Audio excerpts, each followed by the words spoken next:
Hi friends, అందరూ బాగున్నారా? నేనైతే చాలా బాగున్నా. నేను ఈరోజు పుంటి కూర ఎలా చేయాలో చూపిస్తున్నా.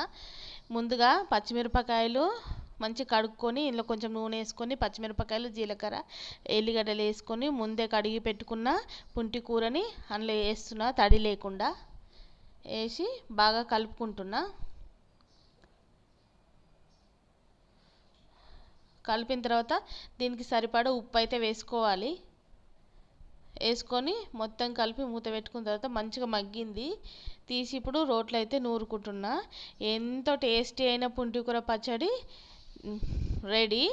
చాలా రకాలుగా చేసుకోవచ్చు పుంటికూర పచ్చడి. నేనైతే ఇప్పుడైతే ఇట్లా చేసిన. ఎంతో టేస్టీ అయిన పుంటికూర పచ్చడి రెడీ.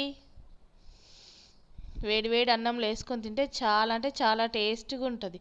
ఇంకే కూర అవసరం లేదు.